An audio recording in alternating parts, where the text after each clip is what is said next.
Welcome to episode 8 of Banded the Encore. I'm your host, Ashley Live. Congrats to Starlin, who just won the very first season of Banded. On tonight's show, we have Jim Riley, Jason Sheff, Bill Champlin, Kevin Lyman, and Bob Chapardi. Our first guest from Banded's house band is Jim Riley. Jim was the drummer and band leader for the Grammy Award-winning band Rascal Flatts. With over 1,000 sold-out shows, he's entertained millions of fans since 1997. He has recorded with Rascal Flatts on hit albums like Back to Us and won Best Country Drummer by Modern Drummer magazine. Jim is also a composer and author with books like Song Charting Made Easy and Survival Guide for the Modern Drummer. Hey Jim, how's your weekend going? It's great. Wow, that's incredible news about Starlin. They were amazing all season. I know. It's so crazy that we've already seen all the episodes, right? Well, that's an interesting thing. So I haven't seen it yet. I'm actually really super looking forward to binging the entire thing on the Access TV app. Actually, I think you can start watching them all on there this week. So I'm going to jump into all of them. But I lived them, so yeah, it's going to be cool to go through it all again. Of course. So, what advice would you give to Starland? Oh well, I mean, keep hanging out with Wendy. She's great. Listen, they're a really talented group. I think that I'd give them the same advice that I saw, Rascal Flatts following for many, many years, which is, make sure that you're always recording the best songs. Leave the egos aside and make sure that you're doing whatever you can do to propel the band forward and keep the fans at the front of the experience. And I think that they'll do great.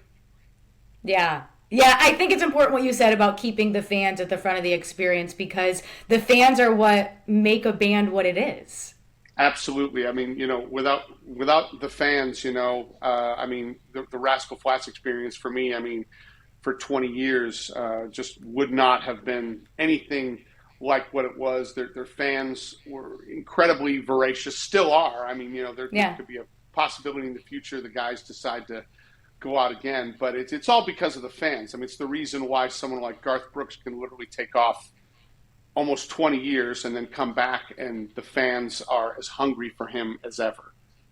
Yeah, the demand is there. Like people, if they want good music and they feel a certain way about a band, they're going to show up for you.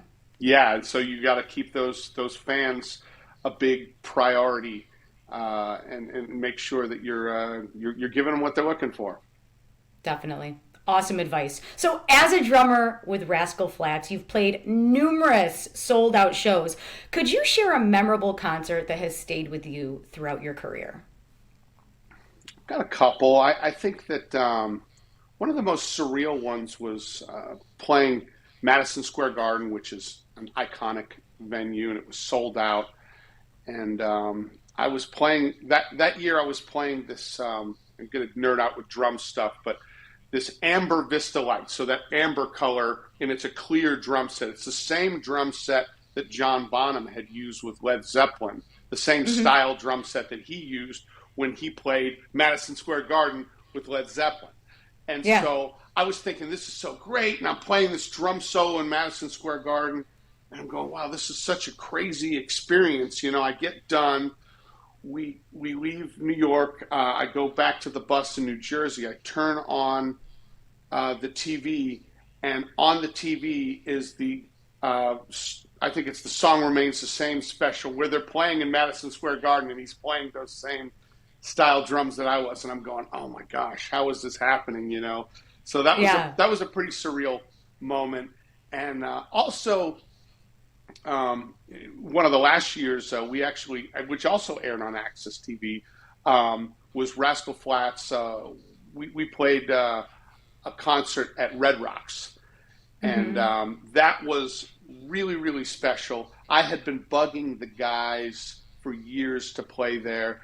They had always just played a different venue in Denver, and I would just harass them, and I'd be like, "Are you really going to like go your entire career and never play Red Rocks? Because that Yeah. just sounds crazy."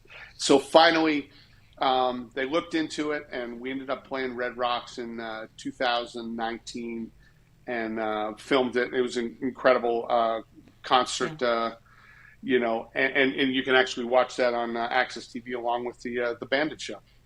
Mm-hmm. So, Jim, you were one of the reasons that they ultimately played at Red Rocks. I give myself a little bit of credit for that. I mean, I'm just a side man. I'm their drummer, but boy, I pestered them for a couple of years about that, and they finally listened to me, and I'm glad they did. I'm glad they did too, because I feel whether you're a musician or you're a fan, you want to go to Red Rocks, you want to experience all that greatness. There's something about being there that you can't even describe. You have to physically be in that moment. When you're my age and you're thinking back to like watching MTV and seeing U2 in the Sunday Bloody Sunday video, and I'm going, where on earth is that? Yeah. And Right. going, oh, that's Red Rock. So, I mean, I've been wanting to play there literally since the 80s. So, I mean, I'm just, it was a little bit of a dream come true. I love that. Bucket list item. Yeah, for sure. So can you tell us about your experience being a part of the house band for Banded? Well, it was really amazing. And the way that it came about was really wild.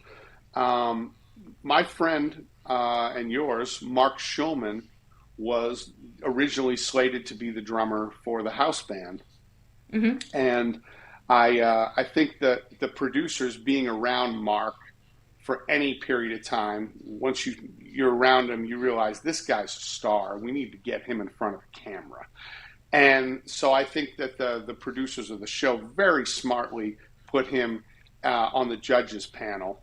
And that left a gap in the band for a drummer. And Mark and I have known each other for a long time, and we actually got to do a gig together the previous year. We had played at this billionaire wedding in Anguilla together, and we had such a great experience, and it really cemented our friendship and our respect for each other professionally. And so, long story short, when he took the judge's chair job, they asked him, "Who would you recommend to succeed you in the banded drum chair?" And he suggested me, and they called me. Robert called me, and we worked it out. And it's an amazing experience. I mean, the first and foremost, I mean, the craziest thing. Now, I've known Jason Scheff for 20 years. I actually played on Jason's last solo record, so I was already like, I actually I sub in another band. Jason has a band called Generation Radio that he plays with, and I've subbed with that group. So Jason and I have had a working relationship for 20 years, but I had never worked with Mr. Bill Champlin. And I mean, so the craziest thing for me was just showing up and going, oh my gosh, this guy is an absolute legend. And then to have the opportunity to play with him along with everyone else in the band, who was really fantastic, was just really like, it was amazing and easy and fun. And listen, I knew Bill Champlin was an icon. I didn't know exactly what a fantastic musician he was. But boy, I found out on the show. He was just a joy to work with, along with everyone else in the band. It was a really fun band. It was fun to find our rhythm. This season of Bandit being the first season, there were so many things. And I'm sure when you talk to producers and directors and different people, there were so many things that needed to be figured out. And we were doing it along the way. And part of it was figuring out, the rhythm between, like when do we, rehearse the stuff? How much do we rehearse the stuff? And, getting in a rhythm with the rest of the show. And I'm really looking forward to season 2 because now we actually know how to do this show. I think Yeah. everybody would agree that we created this show just going because it needed to be done by the seat of our pants, and now we actually know how to do it. Thank God, Yeah. it came out so great, and I look forward to the possibility of doing a season 2.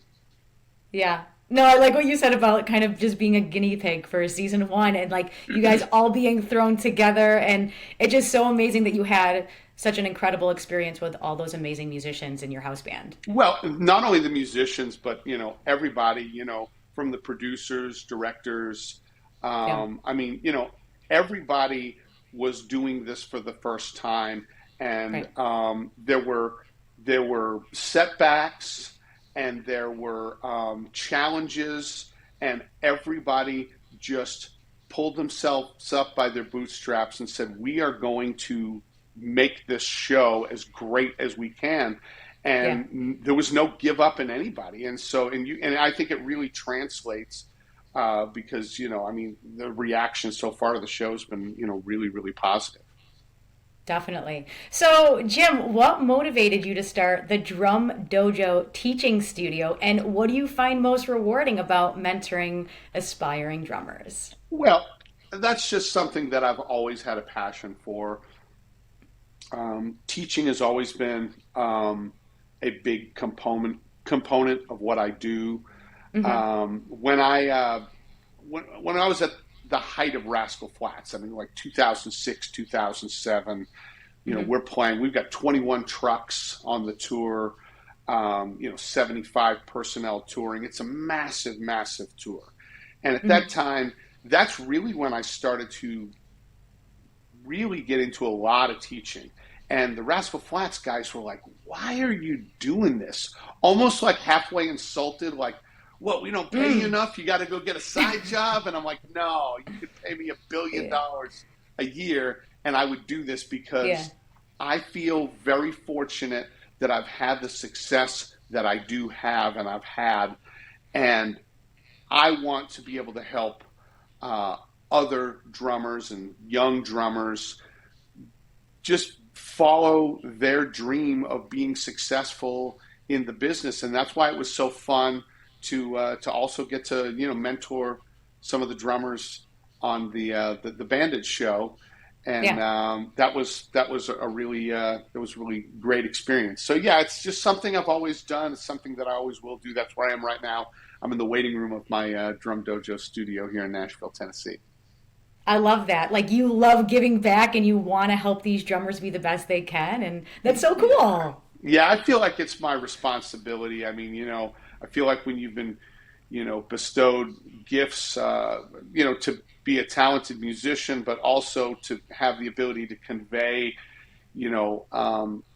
ways to help others accomplish their goals. I feel like it's incumbent upon me to do that, and so something that I've Definitely. always done, and it's actually super fun because my daughter, who actually played on the show, she played in the Uh-huh. drum line on the show.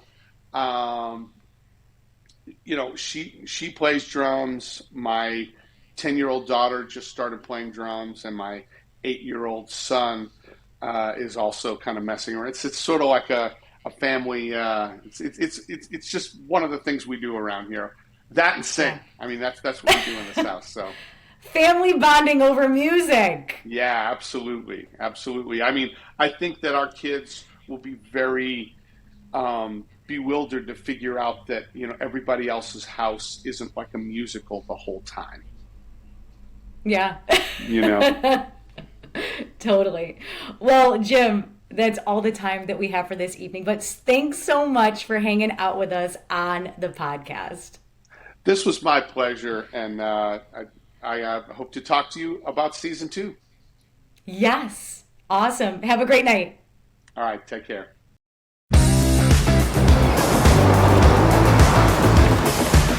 I get caught up in emotions. In my head, I got explosions.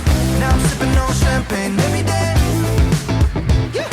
But then I just saw your face. You changed the mood. When you're walking with a smile, yes you do.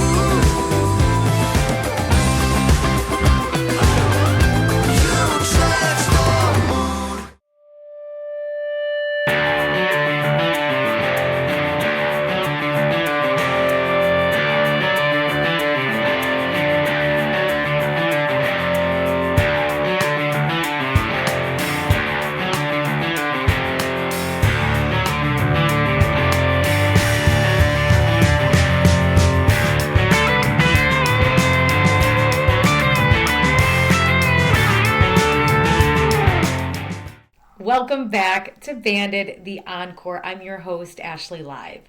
My next guests are also from the house band, Jason Sheff and Bill Champlin. Jason is a longtime lead vocalist for the band Chicago. Jason joined Chicago in 1985 and eventually went on to be one of the principal songwriters and a major factor in the success of the Rock and Roll Hall of Fame inducted band.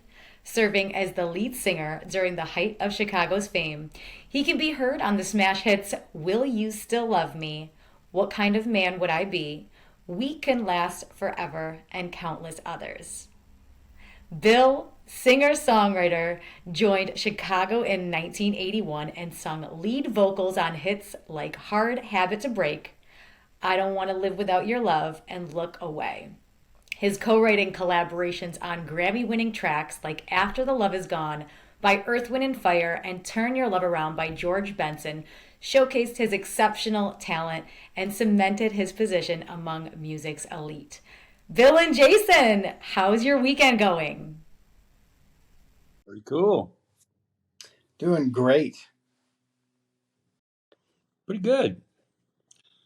Just did a gig with actually with a stranger that I barely know called Jason. We just did a gig together the other day.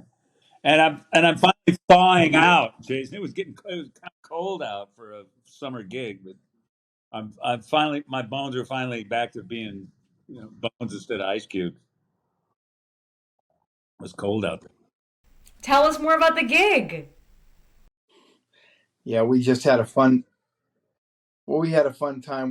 We performed with the New West Symphony, who is primarily a Ventura County symphony. It's Los Angeles, so several of them, they're incredible studio musicians, work on all the big movies, and I think some of them play with the Los Angeles Philharmonic. But yeah, we went and played a really fun thing. Had a few guests with us, like Steve Porcaro of Toto, and it's Alex Lidgertwood.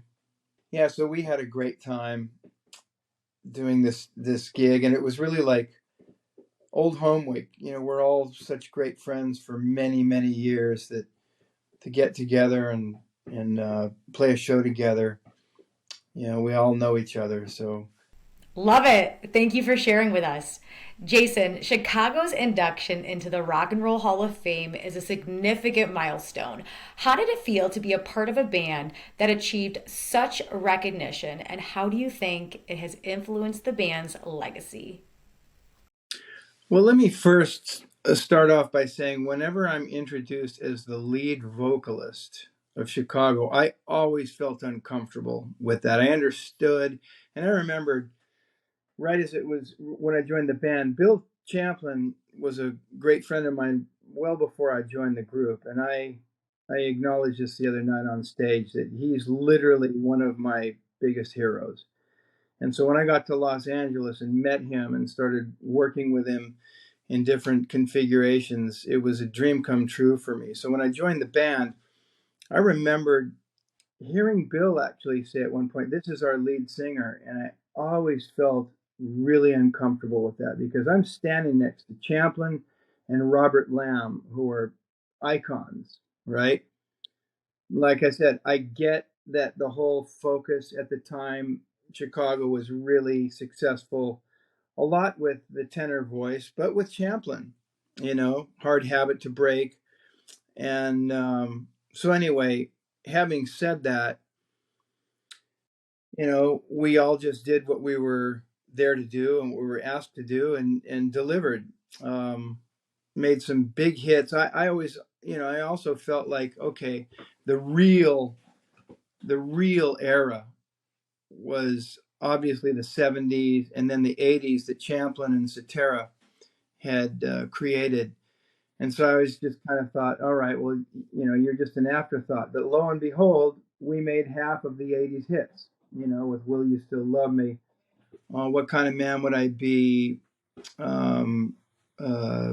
If She Would Have Been Faithful was a top 40 hit. But then all of a sudden it got, the 19th album, Ron Nevison had the great foresight to really put Bill front and center on really one of Chicago's biggest hits, "Look Away." Um, so it really was a great thing to happen, that the band was really expanding into a lot of um, different looks and sounds. And so it was amazing. It was amazing to have that incredible run. So by the time the band got inducted into the Hall of Fame, I really took myself out of it personally, of like, what does this mean to me? I knew that I'm a part of a body of work that I have no problem saying that I know that this is going to go down in history as as and as important as any of the greatest works of the classical composers, only because I've seen over the decades that we've been involved in it, the impact it's had on generations, like us performing it the other night. We were just on stage as ourselves, not under the logo of Chicago, but it's, Bill and I are the voices on Will You Still Love Me? And I've seen so many people commenting on the video clips that went up, that and this is what it's about. Took them right back to that moment when they were getting married or they were having kids, and hearing the actual voices that did it. So the induction is amazing, and I'm just really proud to be a part of it. And as Robert Lamb has said over the years, Chicago is an ongoing experiment. That's a logo, just like Beethoven. He didn't say this, but I look at it as Beethoven, Chopin, Mozart. People are going to hear that music at the Hollywood Bowl, and those guys aren't showing up anymore. It's the body of work. So I'm incredibly proud to be a part of it. So amazing. Chicago as a band has such an incredible song catalog. So, Bandit provided an opportunity for you guys to reunite and collab once again. How did it feel working together after so long? Like home, you know. Jason and I worked together musically for so many years that it's you don't even need to say anything; you just do it. And Jason was pretty much the guy that made the decisions and said, I mean, because we were just doing what we call bumpers, music into the commercial and music back out of the commercial. And Jason had it all together. It was organized like crazy. All I had to do was play organ, which was, pretty much like breathing. It's the easiest pie. And really the fun part was watching all these young kids kicking ass. That was really the fun part of doing it. Was watching the bands. See, what are these guys going to do this week? You know, there's some really cool performances. I really dug some of this stuff. It's great. I agree. The performances were really great. Jason, how was it for you? Well, Bill and I have been working on a few things over the last few years as well. So it wasn't like we had just come together after not working for a while. He worked on my solo album of a few years ago. Bill and I and Tommy Thayer have a great project. That's right, Bill Champlin's record. And then Bill and I and Tommy Thayer of Kiss have a great project. Ferrone's playing drums on it too. It's just sitting there in the can. Tommy's out doing his final Kiss tour, and so there's all these great projects that are ready to be released at some point. But what's funny about the house band situation is that any one of us could easily be the leader of that band. Champlin could have come in and done it. Jim Riley, Rascal Flatts drummer, is their musical director, but it was just handed to me. So it was really great to work with my friends. And like Bill said, John Luca was the one that was really finding the songs that we'd be doing. And so it was just fantastic that he'd just be giving me a list of tunes. I'd go in and find the tunes, and then we just find the best 10 to 15 seconds to get in and get out. And it was great. The other band members were really, really great too, to just super fast. And it was really fun because we had to remember, we had a little system too, where we'd call each song such and such one, such and such two.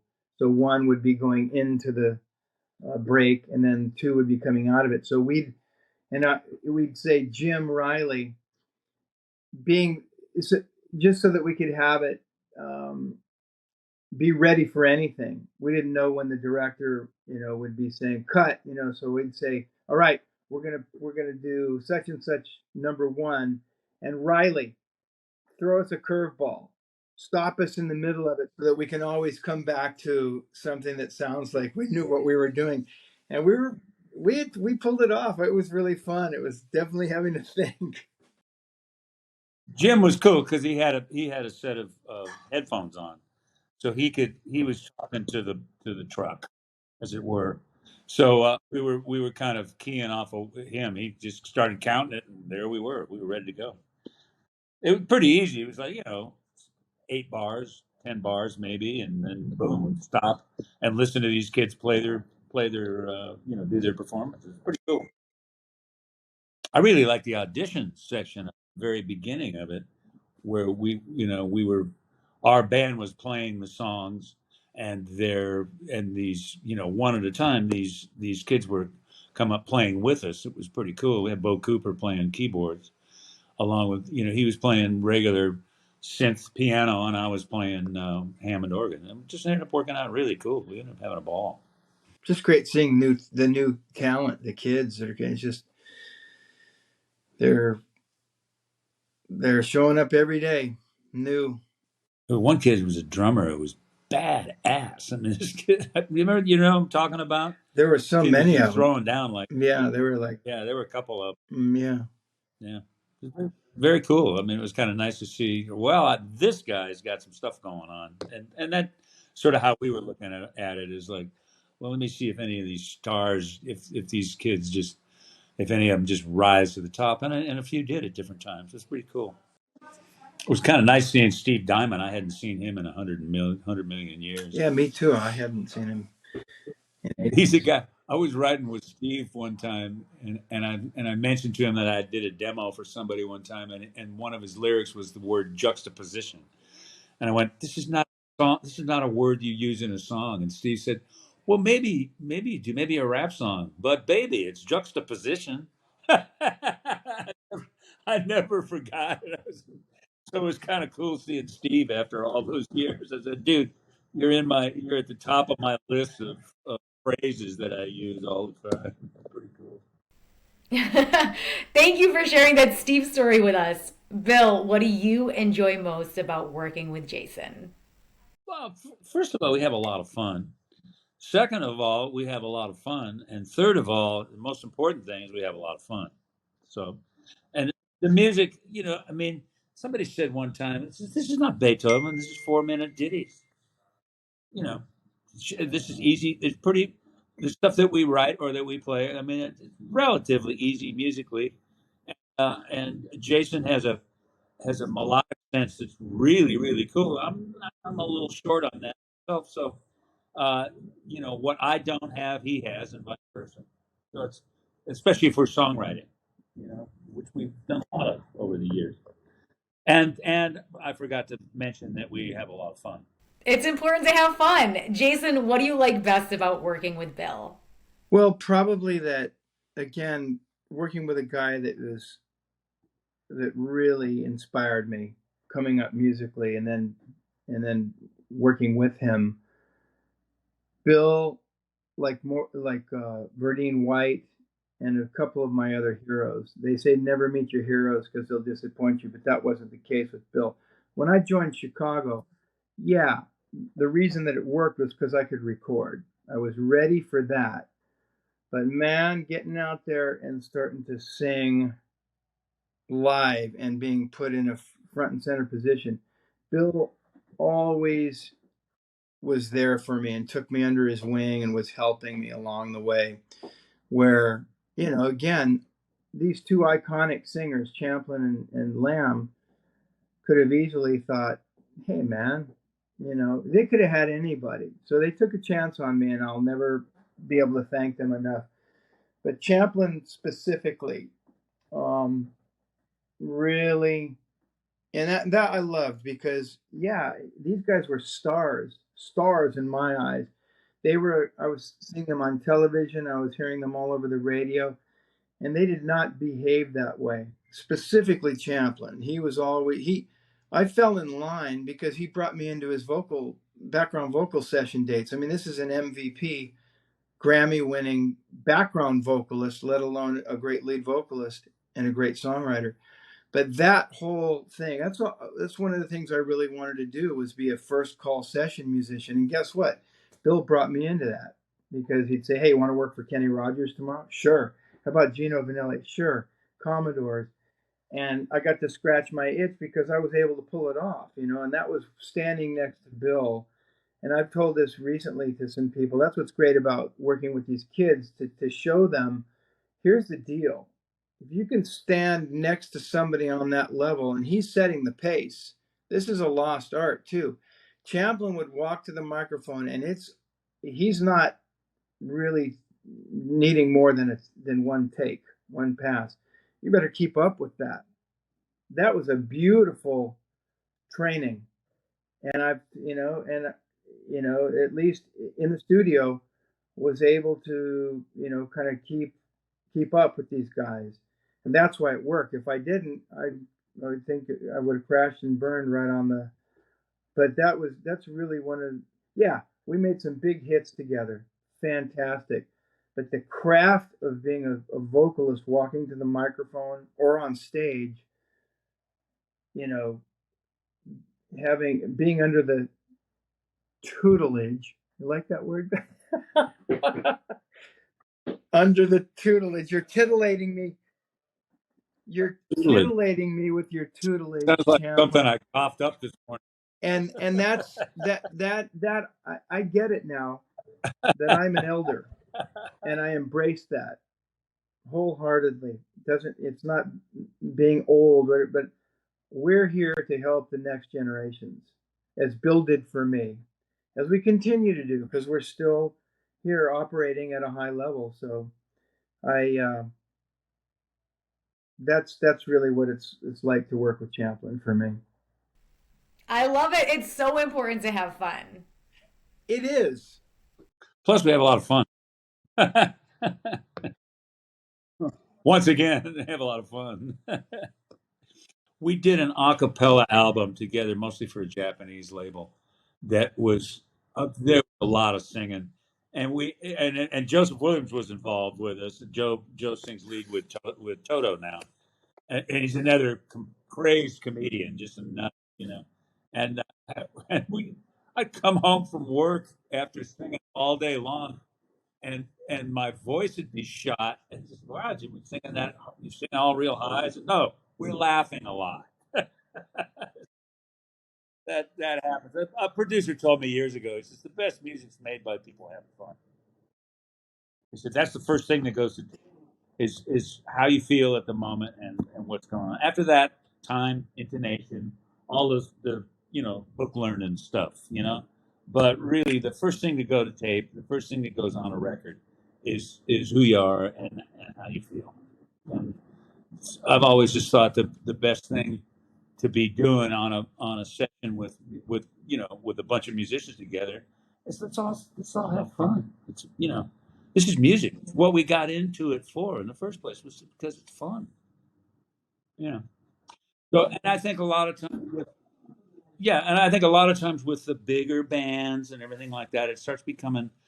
I've always said that when you make your decisions in a boardroom, that's what you get, bored. If you make your decisions, you make your band decisions in a pizza parlor with some, greasy pizza and a flat, 3-2 beer, you got a better shot of kind of happening. I mean, like, let's remember, we're all the same. Nothing's really changed. But stardom is something, I guess you'd call it stardom or fame, fortune, visibility. It's something that can either hurt you or help you. Definitely, you have to have fun with it. Love it, love it. So, Starlin won the whole competition. What advice do you guys have for them? Yeah, they were smoking. They were, they hit, and every time. I mean, the singers were singing well. Pitch was all good. What's to not like about it? I mean, they were And great. they All of the were. groups. And obviously Wendy really did an amazing job working with that band. I kept saying to her after every performance they'd make, I'd look at her as she walked by and I said, "You're not fighting fair. You're not fighting fair." I mean, she'd just be smiling, beaming. I said, you know, you're just going in there and drilling it every time. So, but as Bill said, all those bands were great, man. I fell in love with all those kids, and it was so neat, because at first they're all, kind of puffed up, and they're just wondering how they got to behave and everything. Then they come around, and they see that we're cool, man. We're not trying to like. And again, I learned that from Bill and our experience, with Chicago, is that yeah, this is a massive thing, but don't ever forget, like Bill said, we're just the same person, same people, and just get down to business, put the time in and be great. Be great. That's another thing. Champlin, David Foster. Day one, when I walked in, I watched these guys, and it's called. They didn't have to say that; they just are. So it's like, you know, you're there for a reason. They brought Bill Champlin in when they needed in the early '80s, as they brought me in when it mattered, and we performed. We drilled it. So I'm very happy for that, and want to help the kids who are crossing that threshold to get ready to have a long career like we've had. Something my wife was working with a manager, Bill Ham, who managed ZZ Top.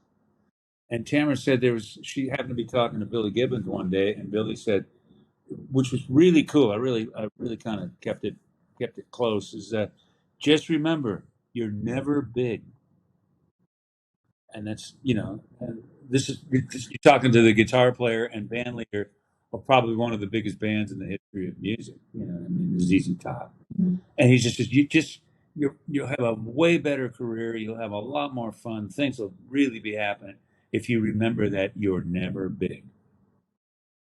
And it's really a cool thing. And I think what he's talking about, and what I talk about a lot, it's just retain some level of humility, no matter how good things are going for you. There's other things there that you can access if you're never big. If you're too big, you won't recognize opportunity in front of you. If you think you're already there, then you stop. you know. And that's I mean, none of us are all that young, but we're all still looking around the corner to see what's next. What's next for me. But in the meantime, if somebody else is coming up and I can help them, watch me. I'll help them as much as I can. It's the way it works. Jason's the same way. He's got all kinds of people that really look to him for help when it comes to how to get to a microphone, how to work the mic, how to just all the just different little craft oriented stuff. You know what I mean? Yeah, we've been out in Nashville. I've got a band with Jay DeMarcus of Rascal Flatts, which that was my moment where all of a sudden a band like that was just starting to take off.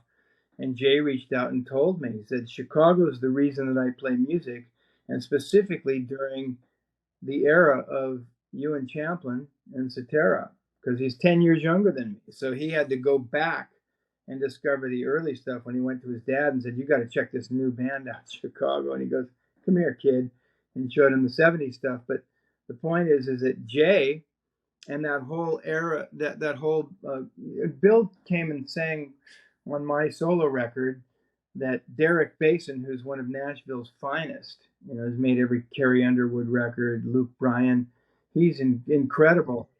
Yeah, an recording engineer and mixer. And this guy was just freaking out to work with me and Bill. And I love that because he says I came up on this. So he was just ravenous to get, at the board and have us at the microphone. And we talk about it all the time.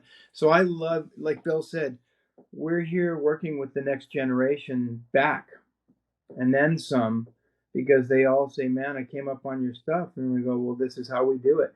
They're pretty blown away too. It's like, this is how we do it. give me 16 tracks and pan them this way and get them ready to go, because we're going to motor through this before you can before you can fix it to death. And they go, whoa, that sounds really good. I learned that from Bill.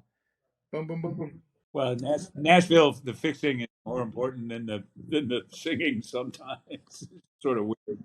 And I don't quite get that, but there you go. I mean, we have the technology to do a lot of different things.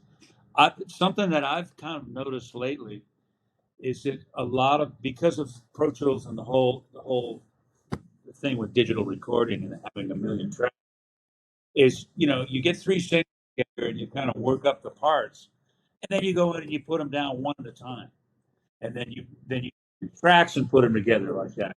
Lately, I've been just putting up a microphone on all three at one time. Wow, it's just has that feel that a lot of records don't have nowadays, because everybody's so careful about how it's sonic careful and stuff like that. I said, man, put the fun on get the fun on the take rather than on the rehearsal. You know what I mean? Congratulations to Starland. Yes, congrats to Starland.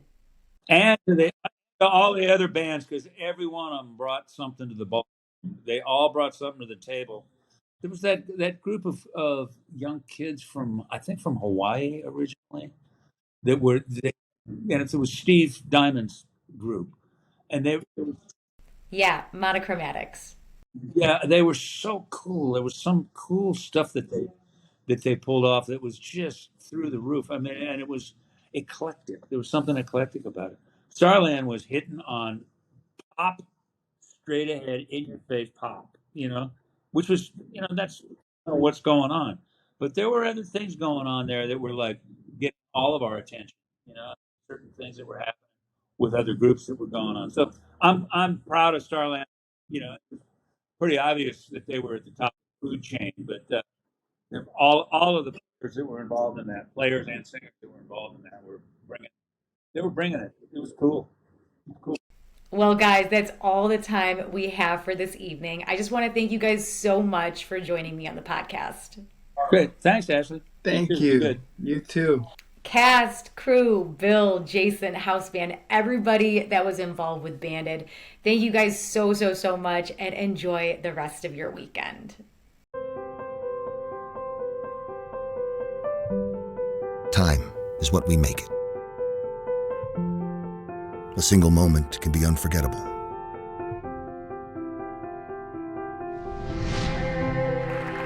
This is the power of wearing a Bulova. Make bold moves that reverberate across generations.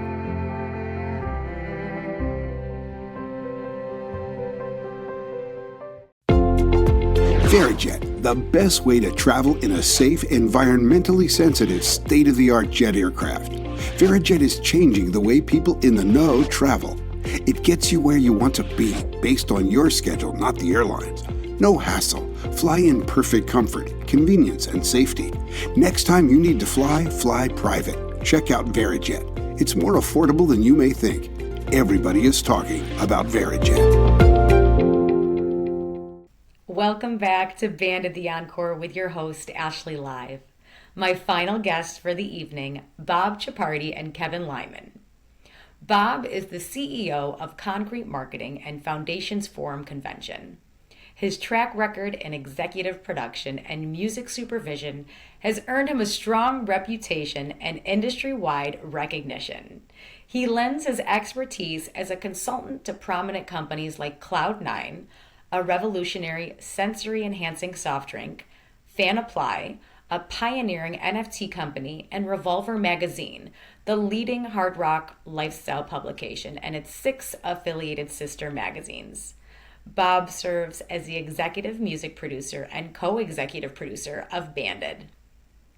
Kevin is a music industry veteran who shaped youth culture for over 40 years. He is best known as the creator of the Vans Warped Tour, one of the most socially influential music tours in the U.S. Kevin pioneered the integration of corporate sponsors into the tour, setting a blueprint widely used today. He is also a renowned producer organizing influential events worldwide. Through his foundation, Unite the United, he actively participates in philanthropy, earning recognition for his humanitarian work and industry contributions. Bob and Kevin, welcome to the podcast. Hi, how are you? Good to be here. Thanks for having us. Great. Thanks for having us. You're welcome. Thank you for being on our final episode. It is. for It having is. us. Very nice. Very exciting Awesome. night. What did you think of the finale? Again, it was amazing the way the bands came together, gelled after knowing each other for weeks. And it wasn't like and being complete strangers, and then coming together and then writing songs and performing in front of judges. They just really brought their A game. It's great to watch. Definitely. They are all so talented. So Starlin won the whole competition. What advice do you both have for them? Well, I think for mine would be that it's just a warm up. All that hard work, and they worked very hard to get to this point. It's just a start. And don't forget that this in this day and age, that hard work should just be your catalyst to keep working as hard as you did. You got to put your foot on the gas now and take this momentum that you gathered tonight.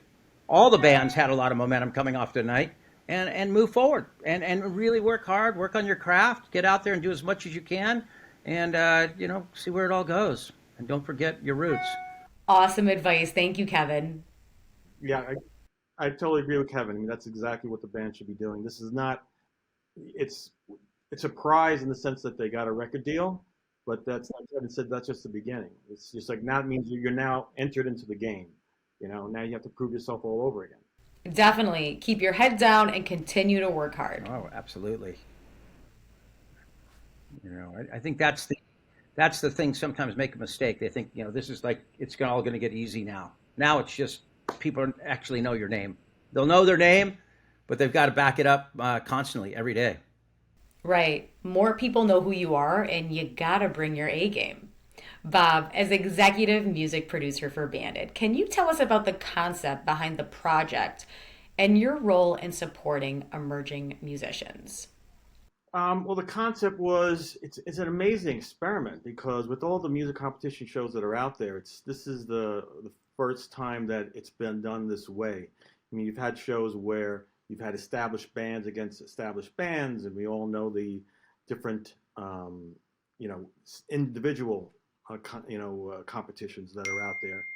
But this is something that's completely unique to take 25 strangers, divide them into 5 bands, then assign them producer-songwriters to work with them, and then write original songs, work them up within a week, and then and then actually go on and perform it in front of judges. It's when I first joined the project, I said this is never gonna work. I said, well, I imagined that it was gonna be like a mess, but it's amazing how when you challenge people, talented people, they rise to the occasion, and everybody did. I mean, everybody just pushed, especially after the first week. All of a sudden, that friendly competition came in. Everyone wanted to do the best they could, especially the producer songwriters who I thought were astounding. Yeah, it's such a cool concept, and the talent of the people on Bandit is really extraordinary. Kevin, as a mentor on the show, could you share some of the advice or guidance you provided to the musicians? Well, a lot of times I talk to them from the beginning of that psychology that they're basically looking at each other, that it's like almost entering a marriage. That these are going to be, it's a marriage and a business now. And unfortunately, we used to get together in our garage, and that used to be the natural way. You'd start a band and you'd play and you'd figure it out. But now you really have to understand the dynamics of that band, because so much of the heavy lifting is on each band member. I always say when you get in that band the first time and go on tour, you have to have the CEO that makes the final decisions. You have to have the CFO that knows how to collect the merchandise money. You have to have your chief marketing officer. And usually that's the member of the band. So you really have to look at these people and look at, are these people that you could move forward with and depend on a lot sooner than maybe before. So we talked a lot about that. We talked about, taking care of themselves when they're on the road. I think, mental health is such a huge issue in our industry now that we're actually willing to talk about.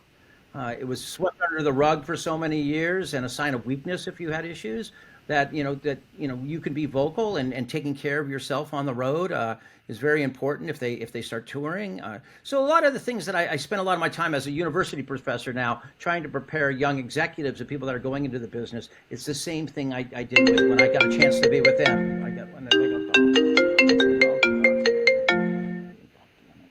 That I got to be with them. So it was really important, and it was really fun, and just getting to hang out because I kind of dipped in and out, and it was super fun to get to see the progression of these bands, and it was really, really nice to be part of this.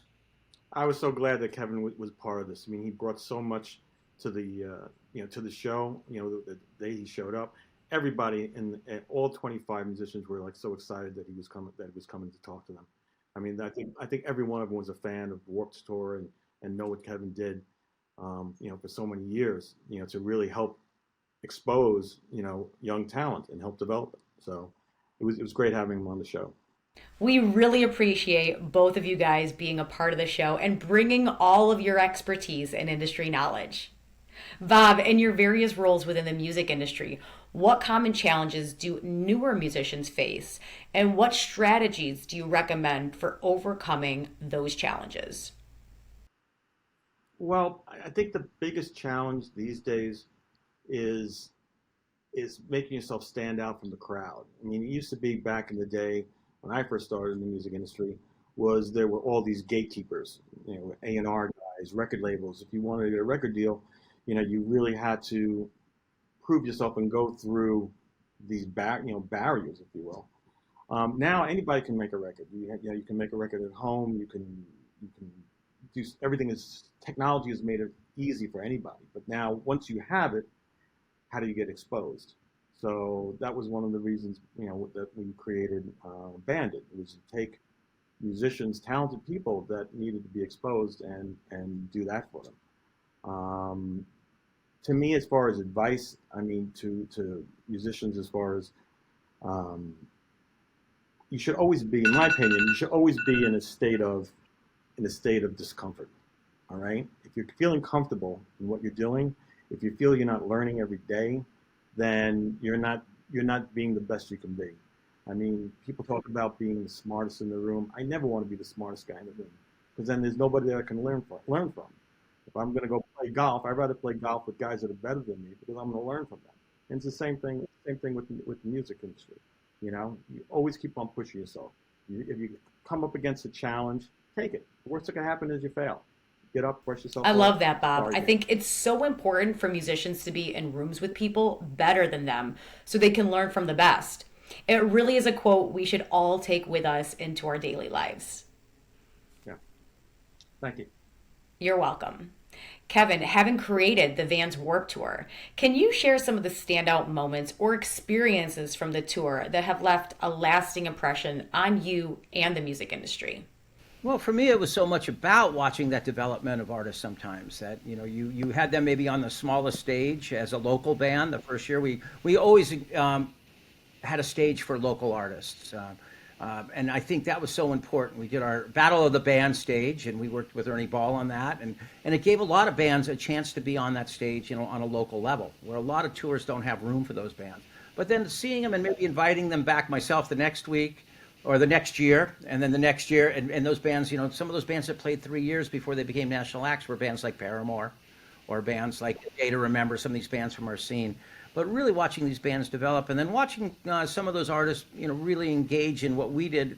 We had a lot of philanthropic efforts. So I spent a lot of time with those bands saying we could do good and do good business.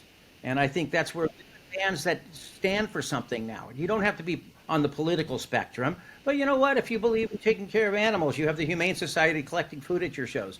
Use your voice while you have it to influence society. So, seeing our bands step up as leaders in the community was always a big highlight for me. I don't really miss what's going on out there in the weather this year across America, because I look at the temperature every day and think, if I was on the road right now, we'd be somewhere in Texas or, in the Northwest, or now with all this, we've got so much smoke spreading across the country and things going on right now.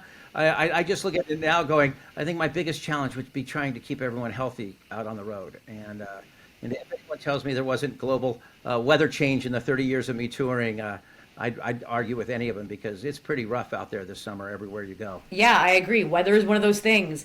We didn't see it as a problem before, but it definitely has been this summer. Yeah, it's been an issue, and a lot of people ask me why I stopped. And one of the big reasons was I got tired of running towards the lightning. My job was to run towards the lightning every day, whatever that lightning was, and figuratively, it was many days that way. It was great. It was awesome. No regrets. Enjoying my now second profession. As a full-time professor at the University of Southern California, and getting calls from someone like Bob who says, you want to come be part of something? And within, I think, a week, I was on a plane or so, and didn't ask me any questions. They picked me up, and it was very nice. I went and had a lot of fun with some young musicians, which was, I love working with young artists, so it was super, it tied right into what I'm all about, being able to be part of the show. Thank you, Bob, for making that call to Kevin and for you both playing such an instrumental role in our show. And I just want to thank you both for joining us this evening on the podcast. Thank you so much. Super fun. Appreciate it. Thank you for having us. Of course, it was my pleasure. Thank you so much for hanging out with us on Bandit the Encore. I'd like to thank Jim Riley, Jason Sheff, Bill Champlin, Kevin Lyman, and Bob Chapardi. And massive congrats to Starland for winning Banded. What did you guys think of the finale? Did your favorite band win? Let us know in the comments. Stay tuned for the announcement on season 2 of Banded. Rock on and have a great weekend.